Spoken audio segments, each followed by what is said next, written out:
The wagon came at first light, when the dust still hung low and the air tasted like iron. Caleb Moss saw it from the ridge where he'd been mending fence since before dawn. He stopped mid-swing, hammer in hand, and watched the line of horses and canvas roll into the valley below. 4 wagons, maybe 5 families, the kind of caravan that moved with purpose, not leisure. He didn't like the look of it. The settlement of Birch Hollow wasn't much: a trading post, a livery, a church that doubled as a schoolhouse when the circuit preacher wasn't around. Caleb kept to the edges of it, running cattle on land that had belonged to his father and his father before that. He came into town when he needed salt or nails, and he left before anyone could ask him to stay for supper. But he knew the rhythm of the place, and strangers arriving in numbers always meant trouble. He finished the post, wiped his hands on his trousers, and rode down. By the time he reached the main road, the wagons had stopped outside the church.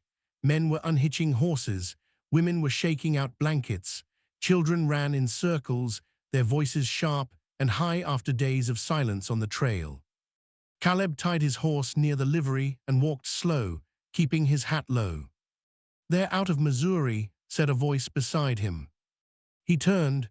It was Samuel Good, the smithy, a man with arms like fence posts and a face that never showed much.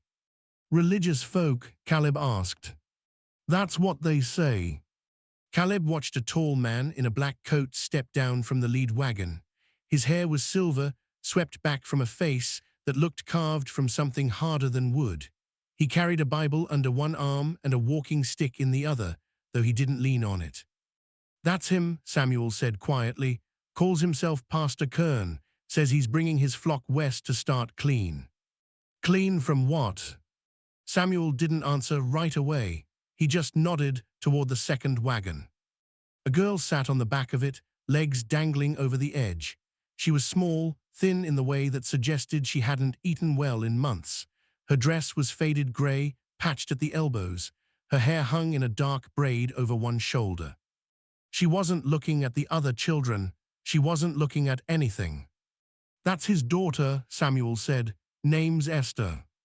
Caleb felt something tighten in his chest. Not anger, not yet, just the weight of something wrong. "How old?"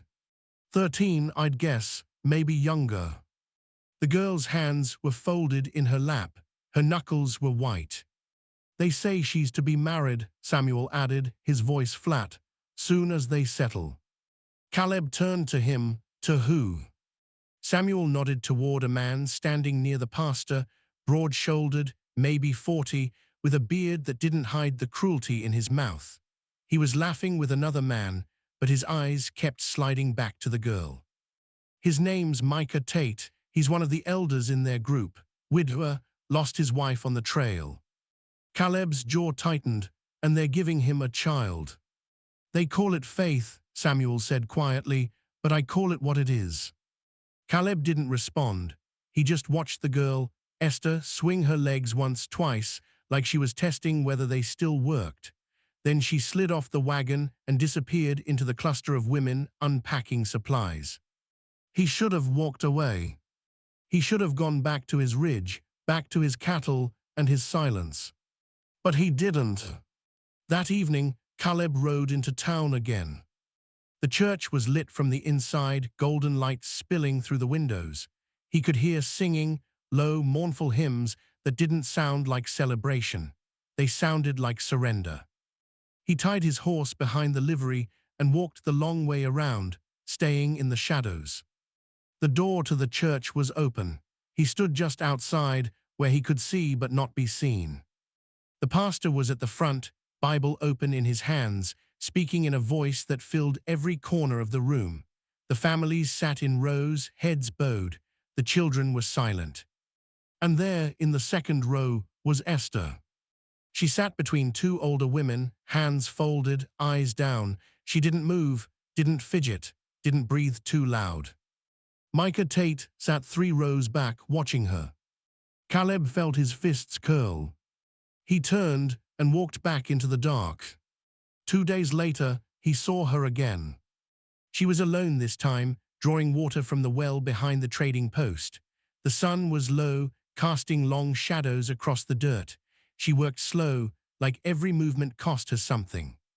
Caleb approached from the side, boots crunching gravel. She flinched, dropped the bucket. "Easy," he said, stopping a few paces away. "Didn't mean to spook you."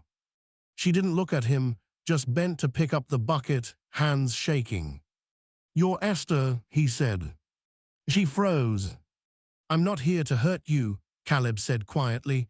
"Just wanted to make sure you were all right." She straightened, finally meeting his eyes. Hers were dark, too old for her face. "I'm fine," she said. Her voice was small, practiced. "You do. Ain't look fine." Her lips pressed together. For a moment he thought she might cry, but she didn't. "I have to go," she whispered. "Wait." But she was already walking away, buckets swinging at her side, water sloshing over the edge. Caleb watched her disappear around the corner of the post. And he made a decision. Caleb didn't sleep that night. He sat on the porch of his cabin, rifle across his knees, watching the stars wheel overhead. The air was cool, sharp with the smell of pine. Somewhere in the distance, a coyote called. He kept seeing her face, the way she flinched, the way her hands shook. He'd seen that look before. His sister had worn it years ago, before she ran, before their father found her, before everything fell apart. He stood, paced the length of the porch, sat back down. He wasn't a hero. He didn't believe in them. The West didn't make heroes. It made survivors and ghosts, and most people ended up the latter. But he also couldn't sit still. At dawn, he rode into town and found Samuel at the forge. "I need to know something," Caleb said. Samuel looked up from the horseshoe he was hammering, sweat already streaking his face. "About the girl. About the wedding." Samuel set the hammer down. "It's in 3 days. Pastor's pushing it through fast, says it's God's will. And the girl, she doesn't get a say." Caleb's hands tightened on the edge of the anvil. What if she ran? Samuel's eyes narrowed. "Don't." "What if she did?" "They'd find her. Pastor Kern doesn't lose what's his. And that girl, she's currency, a way to bind Tate closer to the fold." Samuel wiped his hands on his apron. "You get involved, you'll bring trouble you can't walk away from." "I'm not talking about getting involved," Caleb said. "I'm asking what would happen." "You'd be dead," Samuel said flatly, "or worse, and she'd still end up married." Caleb stared at him.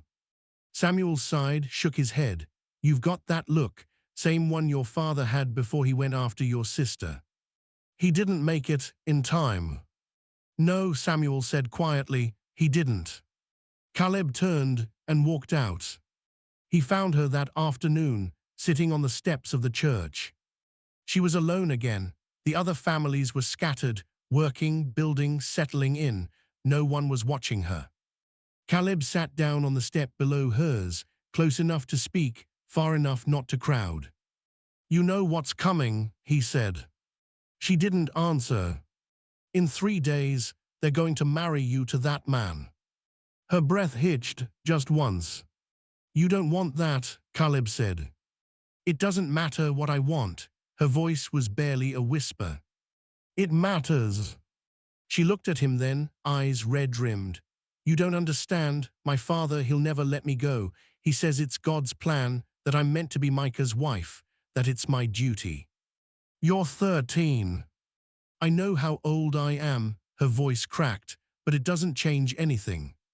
Caleb leaned forward, elbows on his knees. "What if it could?" She blinked. "What? What if you didn't have to marry him? What if you could just disappear?" Her face went pale. "You mean run?" "I mean vanish. They'd find me, they always do." "Not if you had help." She stared at him like he'd just offered her the moon. "Why would you help me?" Caleb didn't have a good answer, not one that made sense, so he just told her the truth. "Because no one helped my sister."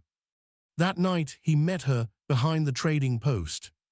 She came alone, wrapped in a shawl too big for her, eyes wide and terrified. "If we do this," Caleb said, We do it fast, tonight, before anyone notices you're gone. Where will I go? I know a place, a ranch 2 days north. Woman named Clara runs it. She takes in strays. You'll be safe there. And you? I'll take you there, then I'll come back. They'll kill you. Maybe, Caleb said, but you'll be gone. Esther's hands twisted in the fabric of her shawl. My father will say I'm a sinner, that I've turned my back on God. Your father's a liar, Caleb said quietly, and you know it. She looked at him for a long time, then slowly she nodded. Okay. They left an hour before midnight. Caleb had 2 horses waiting in the trees beyond the settlement. Esther moved like a shadow, slipping through the dark without a sound. She carried nothing, no bag, no keepsakes, just herself. He helped her onto the horse, and they rode. Behind them, the lights of Birch Hollow flickered and faded. Ahead, the wilderness opened wide. And somewhere in the distance, a dog began to bark. They rode hard through the night, cutting north along the ridgeline where the trees grew thick and the moonlight barely touched the ground. Esther didn't speak. She clung to the saddle, her braid bouncing against her back, her breathing quick and shallow. Caleb kept glancing over his shoulder, watching for the flicker of torches, the sound of hoofbeats. Nothing yet. But it was coming. By dawn, they were 10 miles out, deep in the canyon country where the land folded in on itself and the trails disappeared into rock and scrub.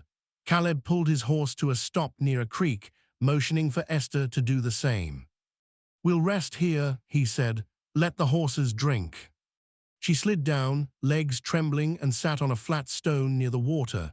She didn't drink, didn't eat, just sat with her hands in her lap, staring at nothing. Caleb filled his canteen, then crouched beside her. You all right? She nodded, but her eyes said otherwise. We're not safe yet, he said gently, but we are close.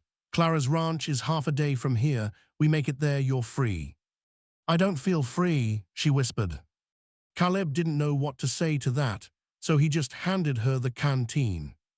She took it, drank, handed it back. Thank you, she said. He nodded.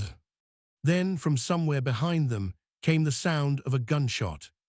Caleb was on his feet in an instant, rifle in hand. Esther scrambled back toward the horses, eyes wide with terror. Stay low, Caleb hissed. Don't move. Another shot, closer this time. Then voices, men's voices, rough and calling out. We know you're here, Moss. Caleb's blood went cold. He recognized that voice. Micah Tate. Send her out, Tate called, and maybe we don't kill you. Caleb didn't answer. He scanned the ridgeline counting shadows, 3 men, maybe 4. Too many. Esther's hand found his arm gripping tight. What do we do? We run, Caleb said. They mounted fast, kicking the horses into a gallop before the riders could close the distance. The canyon walls rose steep on either side, narrowing the path, funneling them forward. Caleb heard hoofbeats behind them, gaining fast. A bullet cracked past his ear, splintering bark off a pine. He leaned low, urging his horse faster. Esther was right behind him, her face pale, her knuckles white on the reins. The trail forked ahead, left toward open ground, right deeper into the rocks. Caleb veered right. The canyon swallowed them. For 20 minutes, they rode blind, weaving through narrow passages and dry creek beds, the sound of pursuit echoing off stone. Caleb's mind raced, calculating distance, time, angles. They couldn't outrun them forever. He pulled up short near a jumble of boulders, dismounted, and yanked Esther down beside him. We make a stand here, he said. They'll kill us. They'll try. He positioned her behind the largest rock, then took his place a few feet away, rifle braced against stone. His hands were steady, his heart wasn't. The hoofbeats grew louder. Then stopped. Silence. Caleb waited, breathing slow. Moss, Tate's voice rang out closer now. You're making this harder than it needs to be. Caleb didn't answer. The girls promised to me, you got no right. Still nothing. I'm a patient man, Tate said, but my patience has limits. Then movement, 3 men emerging from the rocks, rifles raised. Caleb fired. The first man dropped, the others dove for cover. Gunfire erupted, sharp, deafening, echoing through the canyon like thunder. Caleb ducked, reloaded, fired again. One of the men screamed, another cursed. Then silence. Caleb peered over the rock. 2 men lay still in the dirt. The third was crawling back toward the horses, trailing blood. Micah Tate was nowhere to be seen. Caleb turned to check on Esther and found Tate standing right behind her, knife to her throat. Drop it, Tate said. Caleb froze. Esther's eyes were wide, terrified, pleading. I said drop it. Caleb lowered the rifle slowly, set it on the ground. Tate smiled. Good, now step back. Caleb took 1 step, then another. You're a fool, Moss, Tate said, throwing your life away for a child who doesn't even want to be saved. Let her go, Caleb said quietly. She's mine. She's not. Tate's grip tightened, Esther whimpered. And then she bit down hard on Tate's hand. He roared, jerking back, and Esther twisted free, stumbling toward Caleb. Tate lunged. Caleb drew his revolver and fired. The shot echoed once, then faded. Tate fell. For a long time, neither of them moved. Esther stood frozen, staring at the body on the ground. Her breath came fast and shallow, her hands trembling. Caleb holstered his gun, then stepped forward and gently took her by the shoulders. Look at me, he said. She did. You're safe, it's over. Her eyes filled with tears, and then she collapsed against him, sobbing. Caleb held her, awkward and uncertain, while she shook and cried, and finally let go of whatever she'd been holding inside. When she was done, she pulled back, wiping her face with the sleeve of her dress. I'm sorry, she whispered. You got nothing to be sorry for. I shouldn't have. You did exactly what you needed to do, Caleb said firmly. You survived. She looked at him, eyes red and raw, and nodded. They didn't ride right away. Caleb tended to the horses, checked their supplies, then built a small fire in the shelter of the rocks. The sun was high now, warm on the stone. The canyon was quiet except for the crackle of flame and the occasional call of a bird. Ease. They sat close to the fire, arms wrapped around her knees. Caleb handed her a piece of dried meat and a biscuit from his saddlebag. Eat, he said, you need your strength. She took it but didn't eat right away, just held it in her hands, staring at the flames. Do you think they'll come after us? She asked quietly. Maybe, Caleb said, but not today, and by tomorrow we'll be at Clara's. What if my father comes? He won't find you. You don't know him. Caleb sat down across from her, leaning back against a rock. I know men like him. They talk about God and duty, but what they really want is control. And once you're gone, he'll find someone else to control. That's how men like that work. Esther looked at him, something like hope flickering in her eyes. You really think I'll be safe? I do. Why? Because Clara doesn't let anyone take what's hers, and once you're on her land, you're hers. Esther smiled, just a little, just for a second, then it faded. What about you? She asked. What about me?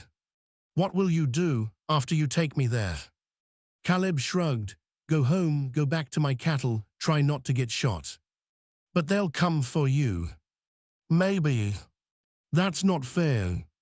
Fairness doesn't have much to do with it, Caleb said. I made my choice, now I live with it. Esther was quiet for a moment. Then she said, no one's ever done anything like this for me before. Caleb looked at her, saw the weight of that truth in her face. They should have, he said simply. Later, when the fire had burned low and the shadows grew long, Esther spoke again. Can I ask you something? Sure. You said you had a sister. Caleb tensed. He didn't talk about this, not with anyone. But he nodded. What happened to her? He stared into the coals, the memory rising sharp and bitter. She was 16, he said. My father had promised her to a man she didn't want. She tried to run. I was too young to help. My father went after her, and when he brought her back, he trailed off. She was different, broken. She stopped talking, stopped eating. One morning, we found her in the barn. Esther's breath caught. I swore I'd never let that happen to someone else, Caleb said. Not if I could stop it. Esther looked at him for a long time. Then quietly she said, I'm glad you found me. Me too. They sat together in the fading light, two people who shouldn't have crossed paths but did. And for the first time since her father's wagons rolled into Birch Hollow, Esther felt something other than fear. She felt hope. Clara's ranch sat in a valley carved by a river that ran cold and clear even in summer. The house was sturdy, built from logs and stone, surrounded by pastures where horses grazed and chickens scratched in the dirt. Smoke rose from the chimney. It looked like safety. Caleb and Esther rode in just before dusk, both of them exhausted, streaked with dust and sweat. A woman stepped out onto the porch, tall, broad-shouldered, with silver hair tied back in a braid. She carried a shotgun, but she lowered it when she saw Caleb. Moss, she said, been a while. Clara. Her eyes shifted to Esther, and something softened in her expression. This the one you wrote about? Caleb nodded. Her name's Esther. She needs a place, a real one. Clara studied the girl for a moment, then nodded. She's got it. Esther looked between them, uncertainty flickering across her face. Clara stepped down from the porch and walked over, offering a hand. I'm Clara Dunn. You'll be safe here. No one takes my girls. Esther hesitated, then took her hand. Clara smiled. Come on, let's get you fed. That night, Esther sat at Clara's table, surrounded by 4 other girls, runaways, orphans, survivors, all of them somewhere between 12 and 17. They passed bread and stew, laughing and talking in a way Esther had never heard. Clara watched from the head of the table, her shotgun propped in the corner, her eyes sharp but kind. Caleb sat on the porch, nursing a cup of coffee, watching the stars. Clara came out and sat beside him. She'll be all right, Clara said. I know. You planning on going back? I have to. They'll come for you. Probably. Clara shook her head. You're a damn fool, Moss. Wouldn't be the first time someone said that. She smiled just a little. You did good. Your father would be proud.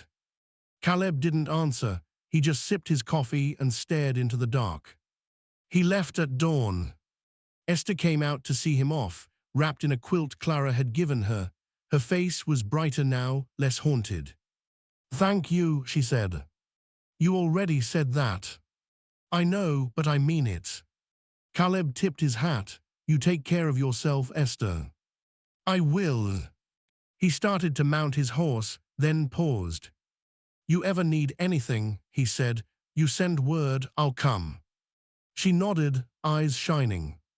Then he rode. When Caleb returned to Birch Hollow, the settlement was quiet. Pastor Kern's wagons were gone. The families had moved on, some said north, others said they'd turned back east. No one knew for sure. Samuel met him outside the livery. They're looking for you, Samuel said quietly. I figured. Pastor Kern swore he'd see you hang. He can try. Samuel handed him a folded piece of paper. This came for you from the territorial marshal. Caleb opened it, read it, then folded it again. What's it say? Samuel asked. Says Pastor Kearns, wanted in 3 counties for fraud and trafficking. Says any man who helps bring him in gets a bounty.